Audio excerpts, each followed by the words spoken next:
सुबह सुबह मेरा कोई ऐसा इंटेंशन नहीं था व्लॉग बनाने का, लेकिन फिर हमने सोचा कि चलो बना लेते हैं। और इसीलिए स्टार्टिंग का मॉर्निंग हमने कुछ भी शूट नहीं किया। और अब हम लोग दद्दा के यहाँ से निकल चुके हैं।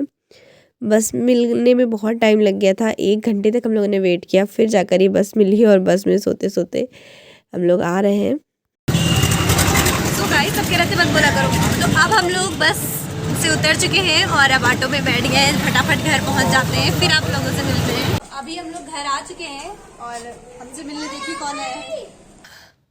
अभी हम लोग घर पहुंच गए हैं और मम्मी घर पे नहीं है, तो अभी बहुत सारी चीज़ें हैं, काम है थोड़े थोड़े, वो सारा निपटा कर।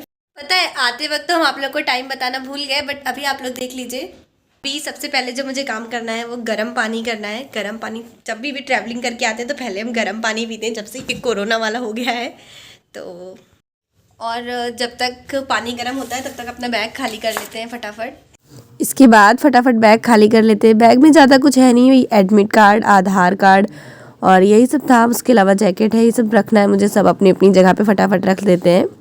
और जब मेरा पेपर था तो मंगलवार ही था और मंगल मार्केट भी थी, तो मुझे यही पर्स वहाँ पर अच्छा लगा 80 रुपीज़ का, और कुछ मिला ही नहीं। पानी वानी गर्म हो गया यार, पता नहीं क्यों मेरे साथ ऐसा ही होता है। ये पानी जरूर गिर जाता है बेड पे जब भी मैं पानी लेकर बैठती हूँ, बट अभी मम्मी नहीं है तो कोई मुझे डांटेगा नहीं। तो हमने चाय बना ली है और ये सारी पेंटिंग वेंटिंग का काम हम ही ने किया है और अब पीते हैं चाय।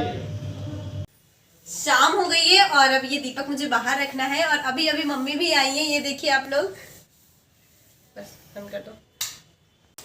Love you thank you. फटाफट खाना बना रहे हैं हम, देखिए क्या बन रहा है। आज हम बना रहे हैं पालक पनीर और मम्मी भी अब आ चुकी है। अब बस जल्दी जल्दी से सबका खाना लगाना है। खाना बनके रेडी हो गया है, अब इसको फटाफट पापा को देकर आ रहे हैं। और अब हम भी खा ले रहे हैं खाना।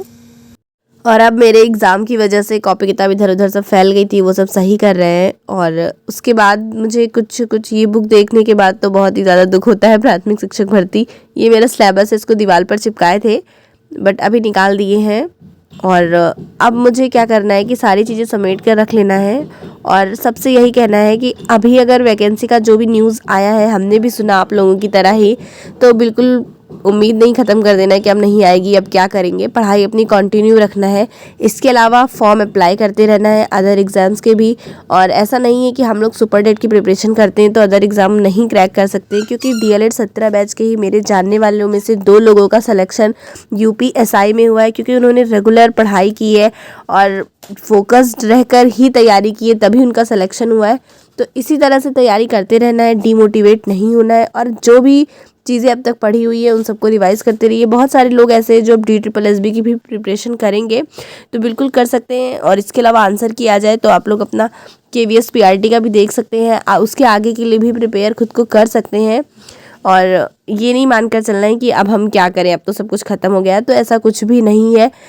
पढ़ाई करते रहना है हर किसी को। हाँ, सचिन सर की वीडियो हमने देखी थी, उनकी वीडियो में मुझे थोड़ा सा विश्वास रहता है इन्फॉर्मेटिव वीडियोस पर। तो उन्होंने ये साफ साफ कहा है कि अभी कोई वैकेंसी नहीं आने वाली है, लेकिन इसका मतलब ये नहीं है कि बाद में भी नहीं आएगी, बाद में ज़रूर आएगी। लेकिन आप लोग यही करिए कि अदर फॉर्म्स भी अप्लाई करते रहिए, खुद को बिल्कुल से डिमोटिवेट मत कर लीजिए। इतने टाइम तक अगर हम लोगों ने पढ़ाई की है तो थोड़ा सा और पढ़ाई करते रहना है। थोड़ा मुश्किल है पर हम सबको करना ही होगा पढ़ाई। और एक बात जो आप लोग हमेशा मेरे कमेंट्स में करते हो कि पढ़ाई कर लो दीदी, यूट्यूब करोगी तो पढ़ाई मुश्किल हो जाएगी, तो मुझे लगता है कि मैं उन लोगों से शायद मोटिवेट होती हूँ जिन्होंने खुद देखा है कि वो पढ़ाई के साथ साथ कोई प्राइवेट जॉब भी कर रहे होते हैं, कोई ट्यूशन पढ़ा रहा है, कोई स्कूल पढ़ा रहा है, लेकिन पढ़ाई उनकी डिस्टर्ब नहीं होती है।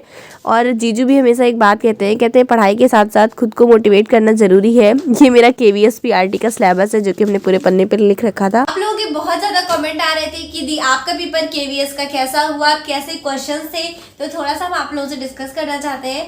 तो सबसे पहले जो हिंदी थी वो बिल्कुल नॉर्मल सी थी, जो 10 नंबर वाली थी, लेकिन जो सब्जेक्टिव वाली थी उसमें ग्लोबल रश्मि यानी कि मेरी बहन ने मुझे बताया था कि वर्तिका करके कोई चैनल है, तो उनके चैनल से रिमझिम फटाफट रिवाइज कर लो, वीडियोस देख लो, तो बहुत ही शॉर्ट पे बहुत ही अच्छे से पढ़ा रही है वो।